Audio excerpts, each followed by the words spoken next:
C'est mal comme ça. C'est juste que... Petit.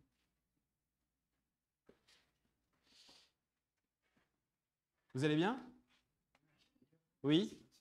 Le soleil est revenu, merci Seigneur. Euh, Aujourd'hui, en fait, le thème de la prédication, il est assez simple, il tient en 2 mots, et ça va être le thème aussi qui va nous animer pendant toute la semaine de jeûne et de prière, et jusqu'à notre temps fort samedi prochain également. Il tient en 2 mots, et ces mots, c'est « Suis-moi ». Pour ceux qui étaient là, j'ai déjà apporté un message là-dessus, il y a 8 ans. Moi, j'ai toujours l'impression que c'était il y a 6 mois, mais en fait, c'était il y a 8 ans. Du coup, c'était intéressant parce que du coup, ça m'a permis de me replonger dans mes notes et puis de m'apercevoir qu'il y avait du chemin qui avait été fait avec le Seigneur. Et voilà, j'espère qu'en tout cas, aujourd'hui, eh bien, vous serez comme moi, heureux de vous replonger dans la simplicité de ce message, mais également la force de cet appel. Suis-moi. Vous connaissez sans doute ces mots prononcés par Jésus à plusieurs reprises dans les évangiles. Et sans doute, vous vous dites, ok, mais moi, je suis déjà baptisé, j'ai déjà répondu en fait. Après, il y en a peut-être qui ne sont pas encore baptisés, qui n'ont pas encore fait le choix, et qui se disent, ouais, ok, ça me parle, mais je ne sais pas encore trop, j'hésite, tout ça. Ok. Dans tous les cas, je pense que ce message, il s'adresse à tout le monde, et que, comme tous les messages de Jésus, ils ont cette force en fait de nous rappeler sans cesse ce que le Seigneur souhaite pour nous. Et ce que je vous propose de voir, c'est d'aller tout de suite dans la parole, de regarder en fait où est-ce qu'il y a ces suis-moi et de regarder également la réponse, en tout cas l'attitude qu'ont eu les personnes à qui ce suis-moi a été adressé. Alors là, on a un petit florilège de suis-moi derrière moi. Dans Matthieu 4, 17, on voit Jésus qui est à Capernaum et qui dit, la parole dit, dès ce moment, Jésus commença à prêcher et à dire, repentez-vous car le royaume de cieux est proche. Comme il marchait le long de la mer de Galilée, il vit 2 frères. Simon, appelé Pierre, et André, son frère, qui jetaient un filet dans la mer, car ils étaient pêcheurs. Et il leur dit, suivez-moi, et je vous ferai pêcheurs d'hommes. Aussitôt, ils laissèrent les filets et le suivirent. Dans Luc 17, on va parler de quelqu'un d'autre. Après cela, Jésus sortit et il vit un publicain nommé Lévi, assis au lieu des péages. Il lui dit, suis-moi. Et laissant tout, il se leva et le suivit. Le lendemain, Jésus voulut se rendre en Galilée et il rencontra Philippe. Alors, je triche un peu, ce n'est pas les mêmes versets, on est encore dans un autre passage. Il rencontra Philippe et il lui dit, suis-moi. Philippe était de Bethsaïda, de la ville d'André et de Pierre. Ah, c'est les 2 mêmes qu'au début. Non, oui, si, c'est ça. Philippe rencontra Nathanaël et lui dit, nous avons trouvé celui de qui Moïse a écrit dans la loi et dont les prophètes ont parlé, Jésus de Nazareth, fils de Joseph. C'est intéressant parce que ce qui est assez évident en fait dans cette prédication, c'est que Jésus souhaite qu'on le suive, non? En tout cas, il a l'air de faire quelque chose qu'il a l'air de vouloir vraiment faire. Mais alors pourquoi il veut faire ça? Moi, j'ai une réponse un peu rapide, par amour. En fait, Jésus fait à peu près tout par amour, non? C'est un raccourci assez court, mais en même temps, suis-moi, c'est court, donc on va rester sur... Voilà, pour que ce soit simple.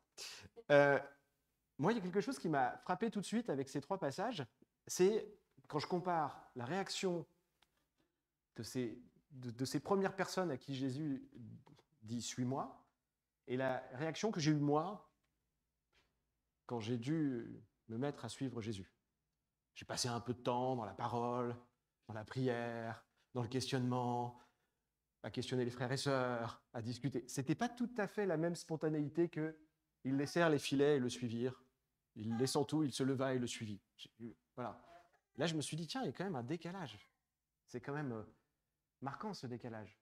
Et après, je me suis rappelé quelque chose qu'on a chanté tout à l'heure, c'est que Dieu est bon. Et que comme Dieu est bon, eh bien, il nous laisse aussi, à nous, à chacun en tout cas, de s'adapter sur notre manière qu'on va avoir de répondre à son appel. Et ça, c'est toute la bonté de Dieu.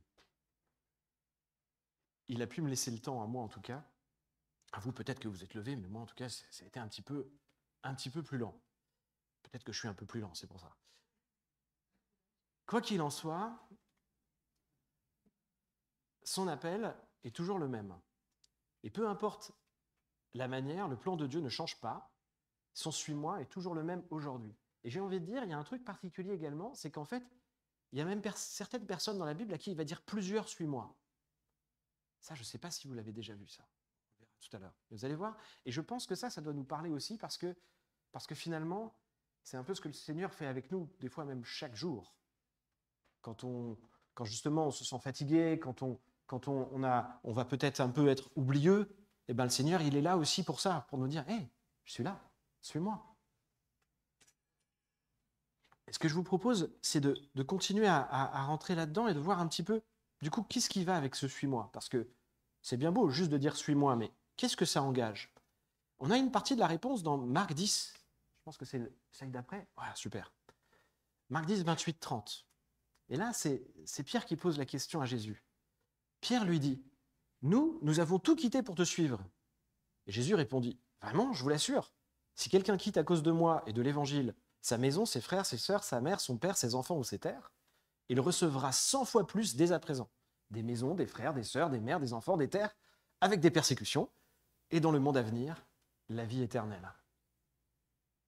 On est bien dans la réponse. C'est-à-dire que finalement, c'est peut-être la question que Pierre aurait dû poser au début, non?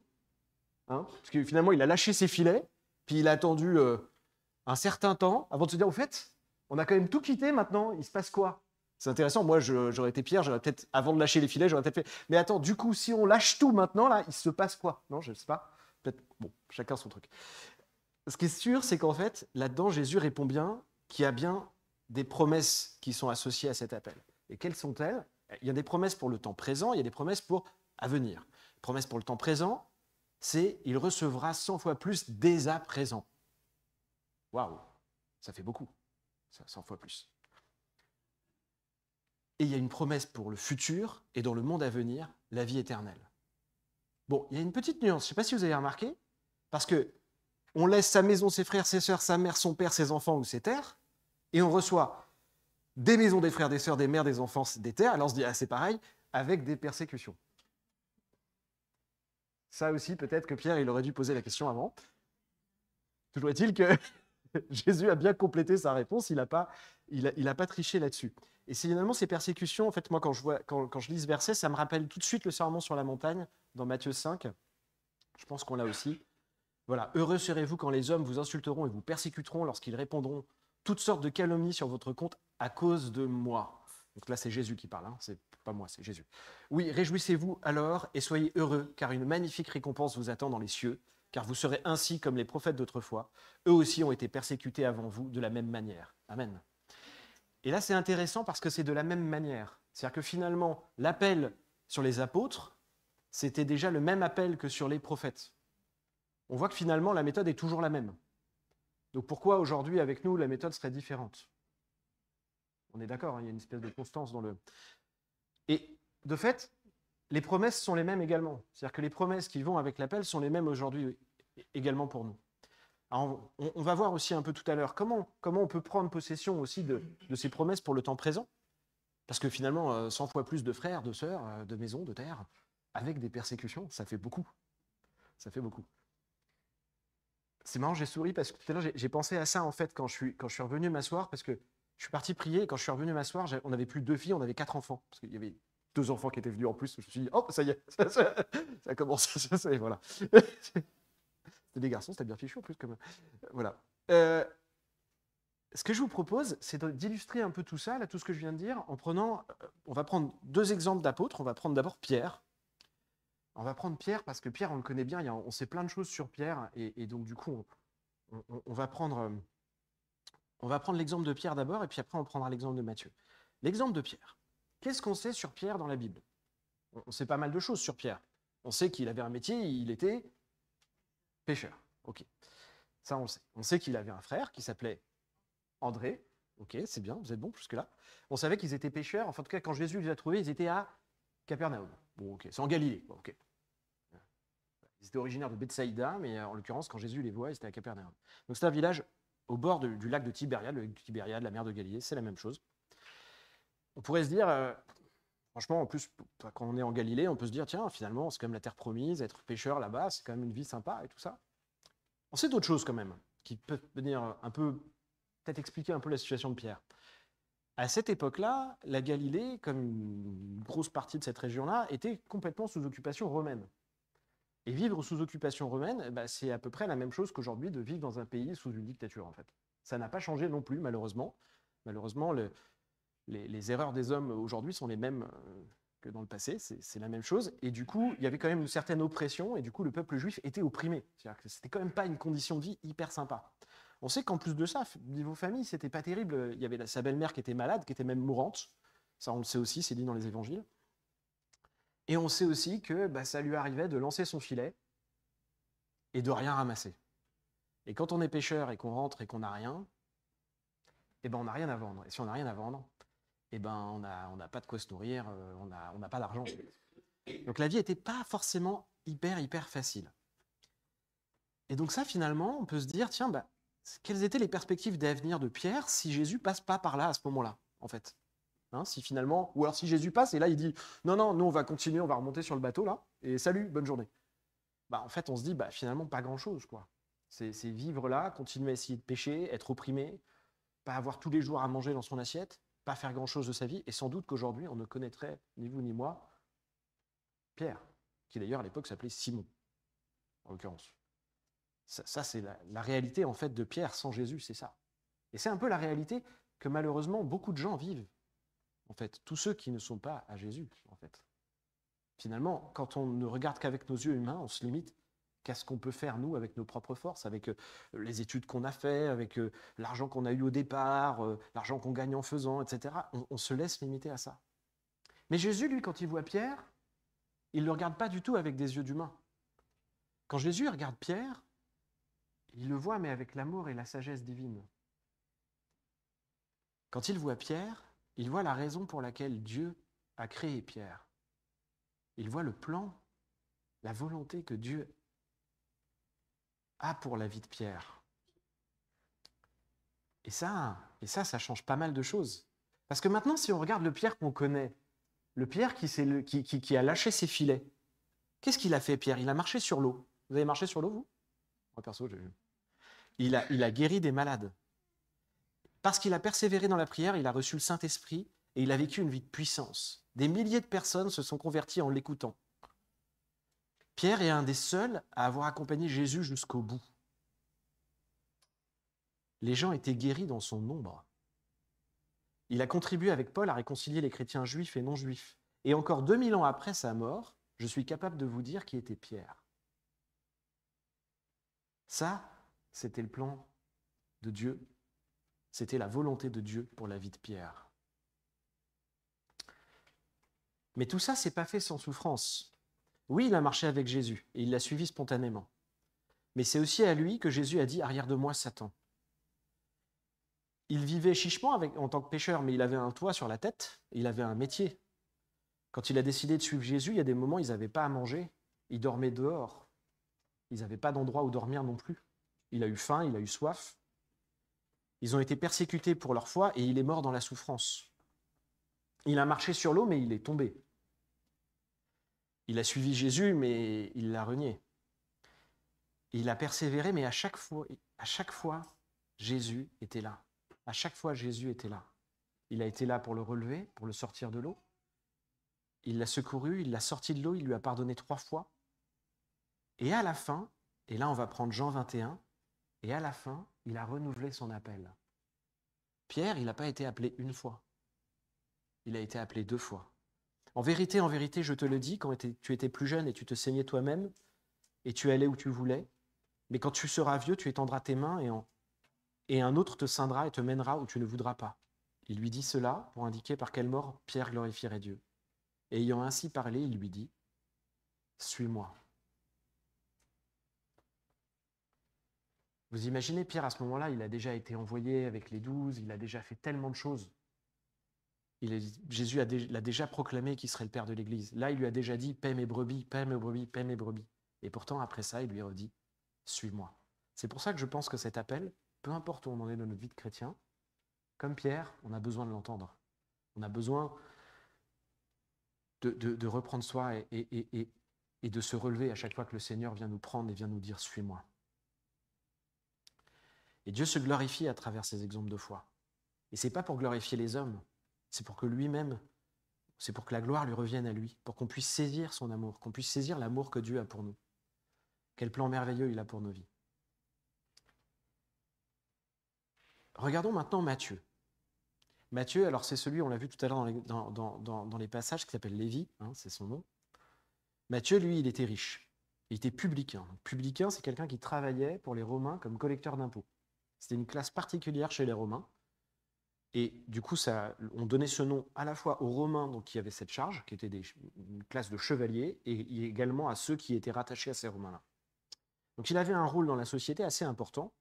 C'était quelqu'un qui avait une bonne situation, mais c'était quelqu'un finalement qui du coup avait fait le choix plutôt d'être finalement travailler pour l'envahisseur, pour avoir cette belle situation, et qui finalement s'était quand même plutôt écarté du sort de ses congénères, des autres juifs. C'était quelqu'un qui finalement s'était désintéressé du fait religieux sans doute. Et pourtant, lui aussi, quand Jésus l'appelle, et on l'a vu dans Luc 5, 27-28, après cela, Jésus sortit, il vit un publicain nommé Lévi assis au lieu des péages, il lui dit « Suis-moi », et laissant tout, il se leva et le suivit. Et donc là, on est dans une situation complètement différente, on pourrait se dire, Matthieu, il manquait de rien en fait. Matthieu, sa vie n'était pas si mal que ça. Et pourtant, Jésus le voit, et lui dit « Suis-moi », et lui, il lâche tout, et il le suit. Et là, c'est pareil, on peut se poser la question un peu. Certes, il était publicain, mais il était publicain au service de Rome. Sa vie, elle devait être quand même... Il était quand même sous contrainte également. Et puis, quel était l'intérêt de cette vie-là par rapport à ce que Matthieu a fait à partir du moment où il a suivi Jésus? Si vous lisez son évangile qui nous... Moi, personnellement, c'est une de mes préférées. Ok, c'est une de mes 4 préférées. Cet évangile, moi, il m'a touché. Je ne peux pas vous citer un autre collecteur d'impôts romain qui m'a touché. Bon, il y a peut-être Zachée, mais Zachée, il n'a pas écrit d'évangile. Matthieu, il a écrit un évangile. Et quand vous y lisez son évangile, ça permet aussi de voir un peu à quoi il était sensible, Matthieu, dans le discours de Jésus. Matthieu, dans son discours, il était sensible au royaume de Dieu. Il était sensible à l'amour de Dieu. Et ce qui est intéressant, c'est qu'alors Pierre, il est inquiet, alors que même que Jésus est avec eux, Matthieu, lui, il cite les paroles de Jésus. Et il aurait pu répondre à Pierre à ce moment-là, mais tu sais, le maître, il nous l'a dit, cherchez premièrement le royaume et la justice de Dieu, et toutes ces choses vous seront données par-dessus tout. Ne vous inquiétez donc pas du lendemain, car le lendemain aura soin de lui-même. À chaque jour suffit sa peine. Ça, c'est dans Matthieu que vous trouvez ça. Matthieu, cet homme qui avait mis sa confiance dans l'argent, qui avait mis sa confiance dans l'envahisseur romain, à partir du moment où il a suivi Jésus, c'est sans doute l'évangile dans lequel vous avez le plus de référence au fait que la richesse sur terre n'a aucune valeur. Parce qu'il savait ce que c'était que la richesse sur terre. Il l'a eu dans les mains. C'était quelqu'un d'argent. Il gérait de l'argent. Il faut savoir que les publicains, au-delà de collecter des impôts, ils faisaient aussi des prêts, c'était des usuriers. Donc c'était vraiment des gens qui manipulaient de l'argent toute la journée. Et donc c'est cette personne-là qui manipule l'argent, qui vous dit, et qui nous dit encore aujourd'hui, hey, tout ça, ça vaut rien en fait, par rapport à ce que Jésus a à vous offrir, à ce que c'est de répondre à ce suis-moi en fait, à ce que c'est ce qui nous attend dans le royaume.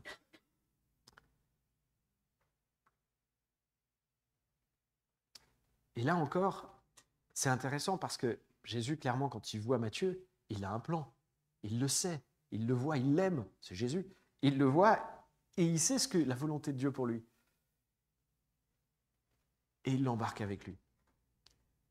Il y a un autre personnage qui n'avait pas de problème d'argent, à qui Jésus a dit « Suis-moi ». Et ce personnage, en fait, on n'a pas son nom. On sait juste que c'est un homme. Et je vous propose de regarder un peu son histoire. C'est dans Marc 10,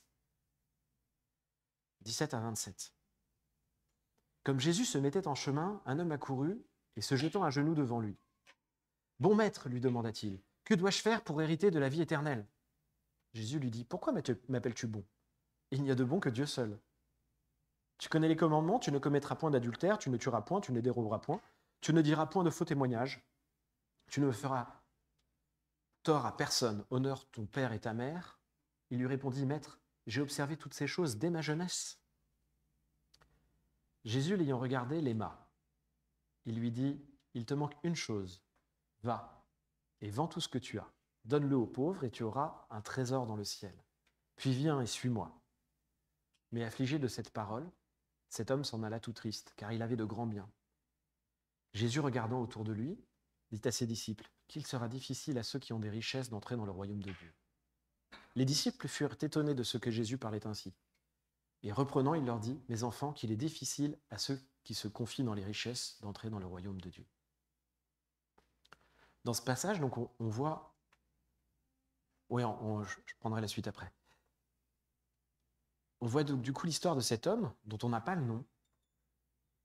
Cet homme qui, comme Matthieu, était riche. Cet homme qui, pour le coup, pas comme Matthieu, avait un truc en plus que Matthieu, c'est que lui, il obéissait à la loi. Et il le dit, il obéissait à la loi depuis qu'il était tout petit. Il avait soif, c'était quelqu'un qui avait soif de comprendre le plan de Dieu pour sa vie. C'est quelqu'un qui, regardez, c'est dit dans les premiers versets, hein. Il accourt, un homme accourut et se jetant à genoux devant lui. Il voit Jésus, il se jette à genoux devant lui. Il va le chercher. C'est pas Jésus qui vient le voir, c'est lui qui accourt pour aller le chercher. Il a soif, il veut vraiment savoir. Il veut hériter la vie éternelle. Il a entendu le message de Jésus. Il l'a entendu et il veut comprendre. Et il veut comprendre. Et là, moi, ce qui me plaît, c'est la réaction de Jésus. Parce que depuis tout à l'heure, on parle de la réaction des gens vis-à-vis de Jésus. Là, c'est la réaction de Jésus. Qu'est-ce qui est dit ? Jésus l'aima.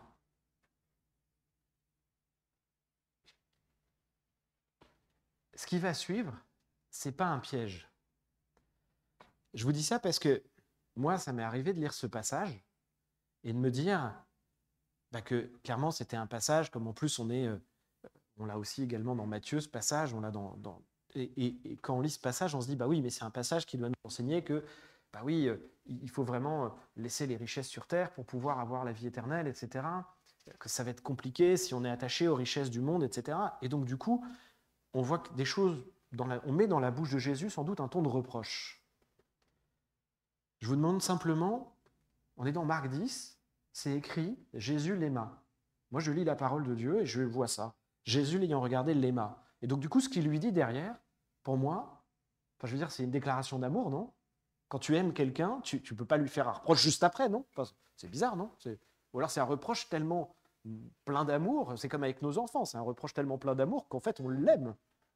Et c'est ce qu'il lui dit, il te manque une chose, va, vends tout et ce que tu as, donne-le aux pauvres et tu auras un trésor dans le ciel. Il est heureux d'entendre que cet homme ne pêche pas, que cet homme suit toute la loi, que cet homme a soif de savoir ce qu'il faut faire pour avoir la vie éternelle. Il en est heureux. Et il lui dit, puis viens et suis-moi. C'est ça qu'il lui dit, Jésus. C'est une déclaration d'amour. Après, il y a la réaction de l'homme. Et là, effectivement, c'est une réaction difficile et c'est vis-à-vis de ça que Jésus va être tiraillé. Et alors attention, qu'on soit bien d'accord, dans ce « suis-moi », ici, il n'est pas question du salut. Ce n'est pas une condition du salut. Le salut, ce n'est pas dans nos actes qu'on l'obtient, c'est Dieu qui le donne. C'est pas possible aux hommes d'avoir le salut, c'est Dieu qui le donne. Là, il est vraiment question de vivre sa vie de disciple. Il est question de prendre possession de tout ce que le Seigneur a pour nous, les fameux fois 100, les fameux 100 fois les frères, les sœurs, les enfants, les terres, les maisons, avec des persécutions. Et la vie éternelle. C'est de ça dont il est question ici.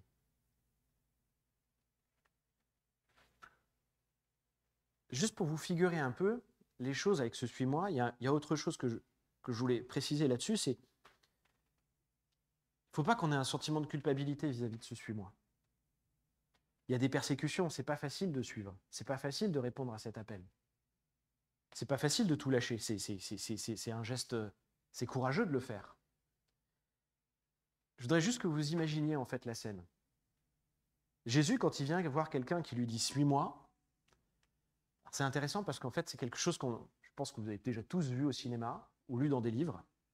Vous savez, cette scène où les amoureux, il y en a un qui vient voir l'autre et qui lui dit « Tu sais quoi, on s'en va !» on prend tout, on lâche tout, vas-y, là, on se part, tac, on va dans la voiture, on s'en va à l'autre bout du monde. Et c'est ça qu'il dit quand même, non?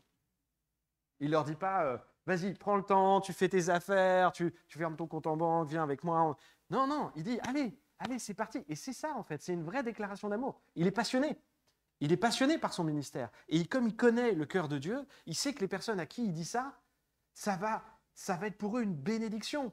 Quand l'amoureux, il vient voir sa promise et qu'il lui dit, viens, lâchons tout, partons, c'est Roméo et Juliette, quoi. C'est, allez, vite, quittons cette ville et vivons notre amour. C'est exactement le même suis-moi.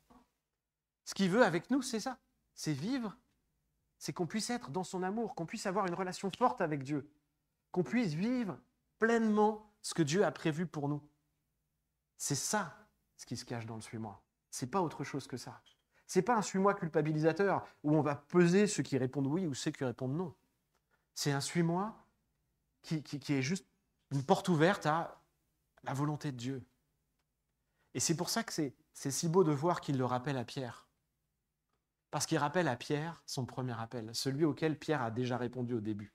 Il a dit, ok, t'es tombé, ok, tu t'es planté, ok, tu t'es encore planté. Mais suis-moi. C'est toujours le même, suis-moi. Il a toujours le même désir.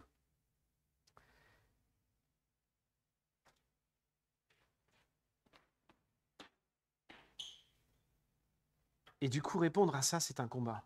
Répondre à ce suis-moi, c'est un combat. Mais là encore, Dieu est bon. Jésus n'est pas bon, hein, c'est Dieu qui est bon. Il dit, maître, c'est Dieu qui est bon. Et ce combat, eh bien, en fait, cette réaction qu'on va avoir, ce désir qu'on va avoir, Dieu nous équipe également pour pouvoir y répondre. Il ne nous laisse pas tout seuls pour pouvoir faire ça. Il nous a donné des armes, il nous a donné des outils, il nous a donné son Saint-Esprit également pour nous aider. Dans les outils qu'il nous a donnés, vous les connaissez, on va vous les rabâcher, je vais le faire parce que c'est l'usage. Il nous a donné un premier outil qu'on connaît tous, c'est la prière. Et à ça, on va s'y exercer toute la semaine. La prière, en fait, à travers la prière, on peut partager du temps dans l'intimité du Seigneur. Jésus priait. Si vous lisez les évangiles, vous verrez que Jésus passe énormément de temps à prier. Il va se ressourcer auprès du Père. Sans la prière, il ne peut pas exercer son ministère. Comment on pourrait suivre Jésus? Comment on peut se dire qu'on est un vrai disciple de Jésus si on ne passe pas de temps dans la prière? Je ne parle pas de prière où on parle fort, etc. Je parle de temps avec Dieu dans la prière. Prendre du temps pour Dieu. Je me suis exercé à faire ce petit truc, et c'est ce que vous avez sur les slides, pour qu'on garde un peu ça, pour qu'on ait des moyens mémotechniques. Pour moi, la prière, c'est prendre du temps pour Dieu versus « je n'ai pas le temps ». Je n'ai pas le temps, c'est la réponse du monde. Moi, je ne sais pas pour vous, mais moi, dans mon travail, personne n'a jamais le temps. Je me demande comment ils font d'ailleurs. Comment ils font même pour faire quelque chose, puisqu'ils n'ont jamais le temps. Pourtant, des fois, je les vois manger, prendre un café, tout ça, ils ont le temps. Mais non, mais je veux dire, on est tous comme ça. C'est la première réaction. Non, mais j'ai pas le temps, tu comprends, j'ai plein de choses à faire, ma vie, tout ça, mon planning, l'organisation. C'est juste la réponse naturelle qu'on a. Reposons-nous 2 minutes. Quand Jésus nous a dit « suis-moi », est-ce qu'il s'attendait à ce qu'on ait le temps? Ben non, il sait très bien dans quelles conditions on est. Il sait comment on est tiraillé à droite et à gauche. En revanche, il nous dit « mais moi je suis là, je suis tout le temps là. Prends 2 minutes, prends 1 minute. Commence par prendre 1 minute. Puis la semaine d'après, tu prends 2, puis la semaine d'après, tu prends 3. Bon, à un moment, il faut arrêter parce que sinon, tu passes toute la journée à prier. Mais c'est bien, mais voilà, ça dépend de ce que tu as à faire à côté. Voilà. Toujours est-il que prendre du temps pour Dieu dans la prière, ça, c'est la première chose qu'il nous a donnée. La deuxième chose qu'il nous a donnée, c'est sa parole. La parole de Dieu, la Bible qu'on a, c'est l'expression de sa volonté. Quand on s'est levé, et là je pense par exemple à Ézéchiel qui est soulevé un moment par l'esprit, comme ça il se retrouve debout, et il ne sait pas pourquoi il est debout, parce que c'est l'esprit qui le saisit. Et j'imagine que sans doute, il y en a qui ont dû suivre Jésus de la même manière en fait. J'imagine que Matthieu, quand il s'est levé, peut-être qu'il ne savait pas très bien pourquoi il se levait en fait. En même temps, il a Jésus en face qui est quand même Dieu sur terre, qui lui dit « suis-moi ». Je suppose qu'il y a peut-être un élan de puissance, quelque chose qui a fait que... Peut-être il s'est levé, hein, c'est pas dit, mais peut-être que c'est ça aussi. Ok, mais une fois qu'il s'est levé, il faut connaître la volonté de Dieu. Et on en parlait encore dernièrement avec les frères. C'est vrai qu'il y a quand même des moments où on voit que les disciples, ils devaient se poser la question de OK, mais Jésus, il nous emmène à droite, à gauche. Des fois, il va là, après, il change d'avis. Et finalement, qu'est-ce qu'on fait, quoi? Un coup, on doit dire qu'il est, on doit pas dire qu'il est. Après, on a le droit de le dire. C'est compliqué. Eh bien, nous, on a cette chance-là. À la différence des apôtres, nous, on a la chance d'avoir la parole de Dieu. On a la volonté de Dieu. Elle est là, hein, elle est dans nos mains, elle est ici, quoi. Ici, vous avez la volonté de Dieu. Quand j'entends des gens, et ça m'arrive tout le temps, et je l'ai fait aussi, et je le fais encore, quelle est la volonté de Dieu pour ma vie? Et la volonté de Dieu, elle est là, en fait. Donc déjà, on commence par plonger dans sa parole, parce que si on ne commence pas par faire ça, si on ne commence pas par discerner quelle est la voix de Dieu, comment on peut reconnaître ce que va vouloir Dieu, va nous dire Dieu pour notre vie? On ne peut apprendre à discerner la voix de Dieu que dans sa parole. Et là encore, c'est d'une simplicité telle que ça va à l'encontre de ce que dit le monde. Quand dans le monde, vous cherchez à être bien, que vous cherchez à vous développer, que vous cherchez à développer des compétences, vous avez tellement de possibilités. Vous avez tellement de livres de développement personnel, vous avez tellement de livres de management, de coaching, voilà. Si vous voulez faire un régime, vous avez à peu près 1000 manières de faire un régime. Voilà. Il n'y en a aucune qui vous juste dit de manger. Voilà. Même le jeûne maintenant est devenu une technique de régime. Je ne sais pas si les gens ont vraiment déjà... Mais le fait est, c'est que c'est le brouhaha du monde. Le brouhaha du monde, c'est ça, en fait. Tout le monde a une opinion, tout le monde dit des choses, etc. Tout ça.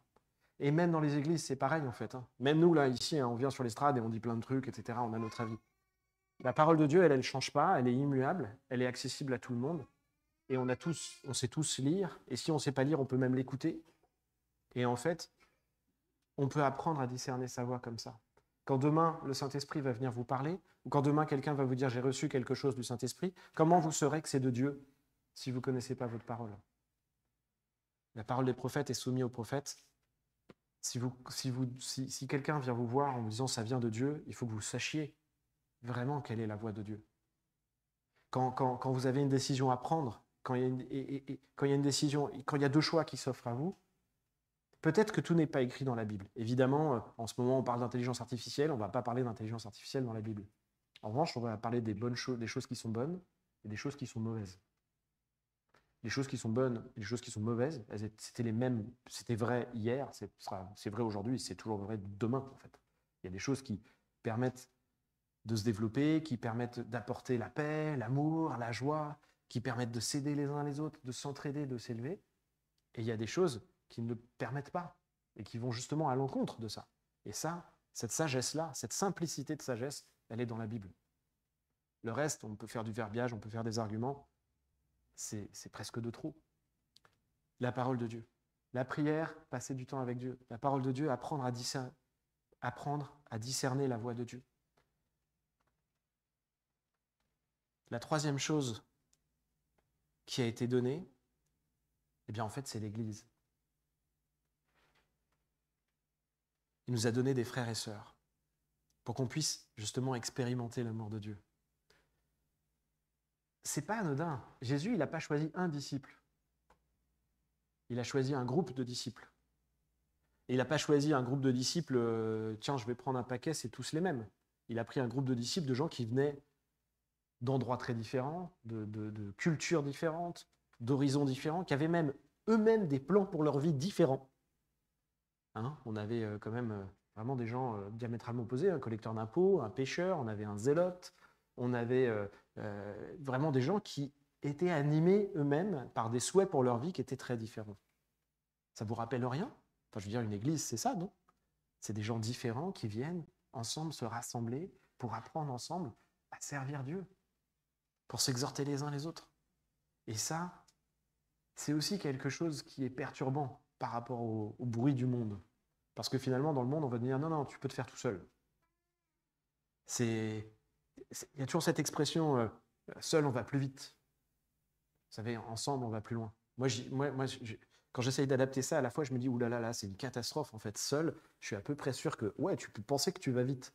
Mais je peux te dire que sans doute, tu as une grande chance de prendre une mauvaise direction. Alors que quand tu es en famille, quand tu es entouré, c'est là que tu as quand même le plus de chances de pouvoir avancer à ton rythme et voilà, et d'être dans la présence de Dieu et de l'expérimenter. Parce que finalement, certes, c'est dans l'étude de la parole, certes, c'est dans la pratique de la prière, mais c'est également dans l'exercice de l'amour. S'il n'y a pas l'exercice de l'amour, si tu ne t'entraînes pas à dire bonjour à des gens que tu ne connais pas, si tu ne t'entraînes pas à aller servir, si tu ne t'entraînes pas à aller écouter, si tu es jeune, aller voir un vieux, si tu es vieux, aller voir un jeune, si tu ne t'entraînes pas à faire tout ça dans l'église, où est-ce que tu le fais? Et c'est ça, suivre Jésus. C'est ce que Jésus faisait. C'est ce que le Seigneur nous demande, c'est de faire ce que Jésus faisait. Vivre ensemble notre foi dans l'Église versus l'individualisme du monde. La communion fraternelle. La prière, la parole, la communion fraternelle.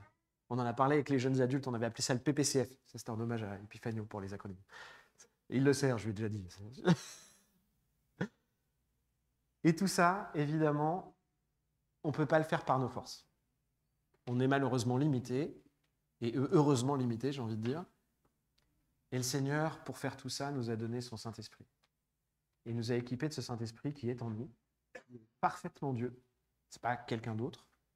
Il est parfaitement Dieu, il est en nous, et il nous aide. Et il nous aide en fait à garder les yeux un peu éveillés pendant la prédication quand elle est trop longue. Il nous aide également dans les moments de prière. Il nous donne la révélation quand on lit la parole. Il nous permet également en fait d'entendre sa voix, d'être attentif à la voix de Dieu quand les autres nous parlent. Et parce que finalement, c'est le même esprit qui nous habite. Si on arrive à s'exhorter les uns les autres, si on arrive à être nourri par la parole, si on arrive à tenir dans la prière, à être persévérant, c'est parce que l'esprit est là et il nous aide et il nous soutient. Alors oui, Dieu est bon. Il nous appelle à nous suivre pleinement, à vivre une vie transformée. Et il nous a donné les moyens d'y parvenir. Alors on peut être, je pense, heureux et réconforté que Jésus soit venu et qu'il se soit adressé à nous, à chacun de nous avec ces deux mots. Suis-moi. Pour finir, je voudrais partager ce passage d'Éphésiens. Puisque vous êtes les enfants bien-aimés de Dieu, c'est Éphésiens 5, versets 1 et 2. Puisque vous êtes les enfants bien-aimés de Dieu, suivez l'exemple de votre Père. Que votre vie soit dirigée par l'amour, de même que Christ nous a aimés et a livré lui-même sa vie à Dieu pour nous, comme une offrande et un sacrifice dont le parfum plaît à Dieu. Jésus dit de lui-même que qui a vu le Fils a vu le Père. Si on veut suivre l'exemple du Père, il faut qu'on suive Jésus. On n'a pas d'autre choix. Et suivre Jésus, c'est aussi aller chercher à avoir cette vie pleine, cette vie entière, et c'est ce que je veux vous inviter à faire dans la prière maintenant. C'est que vraiment on puisse prier le Seigneur pour qu'il puisse renouveler notre appel, qu'il puisse renouveler notre appel à le suivre pleinement, à prendre vraiment possession de cette centaine de choses à venir, de tout ce travail qu'il a pour nous. Qu'on puisse vivre la vie que le Seigneur a prévue pour nous, et non pas celle qu'on se projette avec nos yeux humains, mais celle que lui, il voit parce qu'il nous aime, parce que c'est un plan qui est fait d'amour. Je vous invite à prier.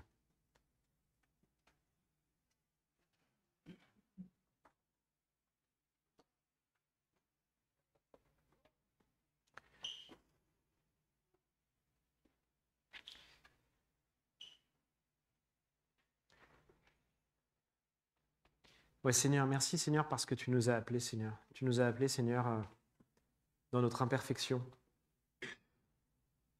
Merci Père éternel parce que chaque jour tu renouvelles ton appel. Parce que Seigneur, toi tu es patient avec nous. Tu sais Seigneur que nous sommes des fois lents à comprendre, lents à se lever, à se mettre en marche, Seigneur. Et toi, tu nous aimes tellement que tu ne veux pas nous laisser là où nous sommes. Tu souhaites, Seigneur, qu'on progresse, qu'on avance avec toi. Merci, Père éternel. Merci, Seigneur, parce que tu nous as donné tous les outils, Seigneur. Merci, Seigneur, parce que tu as montré le chemin, Seigneur. Tu as accompli en Jésus, Seigneur. Tu as déjà gagné la victoire. Tu as déjà accompli, Seigneur, toutes tout ce qu'il fallait faire, Seigneur, pour qu'on soit réconcilié avec toi, pour qu'on puisse avoir un accès à toi libre, Seigneur, qu'on puisse avoir un accès à toi illimité. Et Père éternel, vraiment, je veux te prier, Seigneur. Je veux te prier maintenant, Seigneur, eh bien, de venir renouveler en nous, Seigneur, cet appel. Que ton esprit, Seigneur, puisse parler à notre esprit, Seigneur, pour nous montrer, Seigneur, ce qui nous empêche, Seigneur, ce qui nous empêche de prendre toute la dimension, la plénitude de notre vie de disciple. Qu'est-ce qui nous empêche, Seigneur, de grandir avec toi? Qu'est-ce qui nous empêche, eh bien, de prier? Qu'est-ce qui nous empêche de louer? Qu'est-ce qui nous empêche de prendre du temps dans ta parole? Qu'est-ce qui nous empêche de communier ensemble? Père éternel, Seigneur, je te remets tout ça, Seigneur, je te le remets devant toi, Seigneur. Permets-nous, Seigneur, également en tant qu'Église, d'avancer vers toi, Seigneur. Que ce ne soit pas seulement, que ce soit chacun fasse un pas de foi, Seigneur, mais qu'on le fasse également en communauté, Seigneur. Qu'on apprenne, Seigneur, qu'on apprenne à grandir, à s'équiper les uns les autres, Seigneur, pour grandir ensemble, pour grandir en puissance, pour prendre possession, Seigneur, de ce que tu as pour nous, Seigneur. Merci, Père éternel, Seigneur. Nous voulons vivre une vie de puissance, nous voulons vivre une vie avec toi. Nous voulons vivre une vie, Seigneur, en dépendance totale de toi, Seigneur. Merci, Père éternel. Sois glorifié, Seigneur, dans le nom puissant de ton Fils Jésus. Amen.